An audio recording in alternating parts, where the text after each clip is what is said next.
Assalamualaikum warahmatullahi wabarakatuh. Saya Yahya Nuru Wijaya dengan NIM 2305051, Prodi Ilmu Komputer, mata kuliah dasar-dasar pemrograman. Nah, di sini saya ingin mempresentasikan tentang programan. Mari kita mulai ya. Di sini yang pertama ada konsep dasar dan pengantar bahasa pemrograman. Apa itu konsep dasar pemrograman? Konsep dasar pemrograman adalah prinsip-prinsip dasar atau landasan yang penting untuk memahami cara kerja dan logika di balik pengembangan perangkat lunak.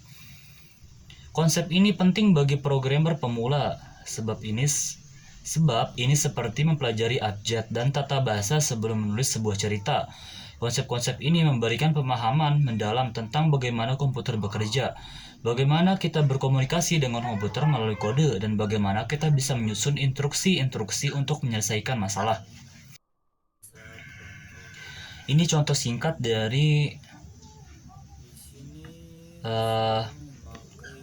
konsep dasar pengantar bahasa pemrograman.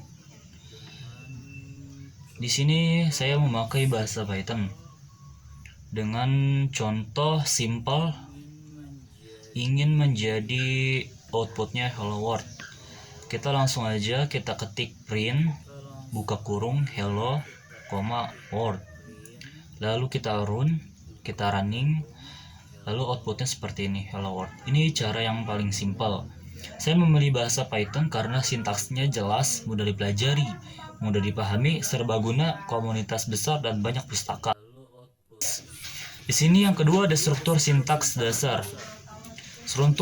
Struktur dasar dalam bahasa pemrograman merujuk pada komponen atau elemen yang berbentuk atau yang membentuk suatu program yang diatur sesuai dengan aturan sintaksis tertentu.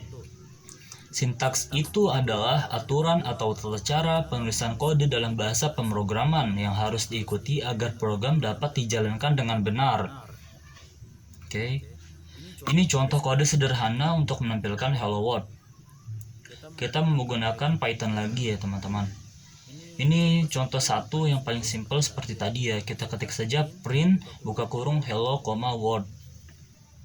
Lalu contoh kedua ada nama sama dengan word. Kita ketik di sini word dengan tanda kutip ya. Di sini kita pakai def sapa. Lalu seperti ini simbolnya. Kita ketik print buka kurung hello, lalu ditambah nama. Nah, yang di atas tadi ya. Kita tutup kurung lagi, lalu di sini kita ketik sapa lagi. Lalu kita running seperti ini. Hasilnya sama tapi caranya beda ya teman-teman. Oke, kita next. Di sini yang ketiga ada logika dasar pemrograman. Apa sih logika dasar pemrograman? Logika pemrograman adalah kemampuan untuk merencanakan, merancang, dan menyusun langkah-langkah logis untuk menyelesaikan masalah atau tugas dengan menggunakan bahasa pemrograman. Logika sangat penting dalam pemrograman karena satu, memecahkan masalah secara efektif. Yang kedua, mengatur alur eksekusi program. Yang ketiga, efisiensi kode. Yang keempat, menghindari bug dan error. Yang kelima, memudahkan pemeliharaan dan pengembangan. Yang keenam, penting dalam pembelajaran dan pengembangan keterampilan. Lalu di sini ada contoh penggunaan dari logika dasar pemrograman. Kita menggunakan Python lagi ya teman-teman. Lalu langsung saja kita ketik di sini usia sama dengan 21. Ceritanya saya di sini usianya 21 ya teman-teman. Ini menerima input usia dari pengguna. Kita ketik 21. Kita pilih ya, terserah mau apa aja. Lalu memeriksa apakah usia sudah cukup. Ini if usia apakah lebih besar dari 18. Ini syarat untuk mendaftar ceritanya. Kita ketik print Anda memenuhi syarat untuk mendaftar. Else-nya kita ketik print Anda belum cukup umur untuk mendaftar. Nah, lalu kita running. usia 21, apakah sudah cukup untuk syarat mendaftar? Kita running, ini outputnya, ini outputnya sudah ya, berarti teman-teman Anda memenuhi syarat untuk mendaftar. Oke, kita next. Di sini ada form dan input pengguna. Selanjutnya, form dan input pengguna, konsep umum pembuatan form. Di sini adalah elemen input. Apa sih elemen input? Pilih tipe input yang sesuai dengan jenis data yang ingin Anda kumpulkan, seperti teks, number, email, date, dan lain-lain. Yang kedua ada label. Berikan label yang jelas untuk setiap input agar pengguna mudah memahami. Yang ketiga ada validasi. Lakukan validasi data untuk memastikan data yang dimasukkan oleh pengguna sesuai dengan yang diharapkan. Yang keempat ada pengirim data. Tentukan bagaimana data form akan dikirimkan. Biasanya data yang dikirim ke server menggunakan metode POST. Yang kelima, pengolahan data. Di sisi server, data yang diterima dari form akan diproses. Misalnya, data dapat disimpan ke database atau digunakan untuk melakukan perhitungan. Oke, next. Sini ada contoh formnya ya. Contoh pembuatan form, kita membuat HTML. Ini indeks HTML seperti yang teman-teman. Kalian boleh lihat sendiri atau kalian boleh screenshot. Ini contohnya. Lalu kita running, seperti ini hasilnya. Menjadi formulir pendaftaran. Ini formulir pendaftaran sederhana dan simple. Hanya ada nama dan email. Kita lanjut. Penjelasan dari contoh form tadi, kita menggunakan HTML. Formulir dibuat dengan tag form, elemen input, input dengan tipe teks, dan email digunakan untuk mengumpulkan data. Atribut required memastikan pengguna mengisi kedua field. Yang ketiga, tombol submit akan memicu fungsi submit form saat diklik. Ini ada div dengan ID result akan digunakan untuk menampilkan pesan setelah formulir dikirim. Nah, ke struktur control if else dan switch. Apa sih struktur control if else?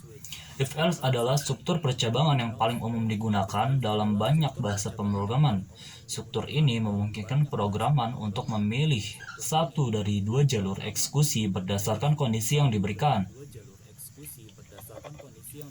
Ini contoh dari if dan else. Nah, contohnya sama ya, contoh penggunaannya yang tadi saya buat. Ini kita ambil dari if else-nya aja ya. Seperti tadi ya, usia 21, kita input usia 21 aja ya. Ini if usia apakah lebih besar dari 18, kita ketik print Anda memenuhi syarat untuk mendaftar jika melebihi 18. Alasannya print Anda belum cukup umur untuk mendaftar jika di bawah 18. Runningnya outputnya Anda memenuhi syarat untuk mendaftar. Penjelasan contoh ini, program meminta input usia dari pengguna. Jika usia lebih besar atau sama dengan 18, program mencetak Anda boleh mendaftar. Jika usia kurang dari 18, program mencetak Anda belum cukup umur untuk mendaftar. Switch. Struktur switch memungkinkan kita untuk memeriksa suatu nilai terhadap banyak pilihan yang telah ditentukan dan menjalankan blok kode yang sesuai dengan nilai tersebut. Contoh switch seperti ini. Switch bisa kita sebut case ya teman-teman dalam bahasa program. Di sini kita ketik hari sama dengan ini, kita input mau hari yang keberapa, case yang keberapa ya. Di sini ada match dari case 1 hari Senin, case 2 Selasa, dan seterusnya. Dan case yang terakhir kalau tidak ada angka atau apa, itu nomor hari tidak valid atau kosong ya. Ini saya pilih input nomor 6, case nomor 6, lalu di running menjadi hari Sabtu. Nah, ini isi dari case 6. Oke, next. Di sini ada perulangan dan pengolahan data. Perulangan bisa disebut kita sebut yaitu looping. Dalam pemrograman adalah suatu struktur kontor. Perulangan dan pengolahan data. Perulangan bisa kita sebut looping. Dalam pemrograman adalah suatu kontrol. Perulangan dan pengolahan data. Perulangan bisa kita sebut looping dalam pemrograman adalah suatu struktur kontrol yang memungkinkan sekelompok instruksi dieksekusi berulang kali berdasarkan suatu kondisi yang ditentukan. Dengan kata lain, perulangan memungkinkan kita untuk menjalankan bagian kode yang sama berulang kali tanpa perlu menulis ulang kode tersebut. Ini sangat berguna ketika kita perlu melakukan suatu tugas yang berulang, seperti memproses data dalam jumlah besar, memeriksa elemen dalam daftar, atau melakukan operasi tertentu sampai kondisi tertentu terpenuhi. Ini contoh dari looping ya. Seperti ini teman-teman, kita menggunakan for. Kita menggunakan for dengan range for in. Range-nya adalah 1,11. Nah, range ini menghasilkan angka dari 1 hingga 10. Kita print ya, kita ketik print i yang tadi di sini. Oke, kita running seperti ini hasilnya. 1, 2, 3 hingga 10. Seperti ini ya teman-teman untuk contoh looping. Kita menggunakan bahasa Python lagi. Oke, sampai di sini presentasi saya sudah selesai. Materi yang saya sampaikan semoga bermanfaat bagi teman-teman semua. Terima kasih. Mohon maaf apabila ada kata yang salah dan materi yang kurang tepat dan salah juga. Mohon maaf sebesar-besarnya. Assalamualaikum warahmatullahi wabarakatuh.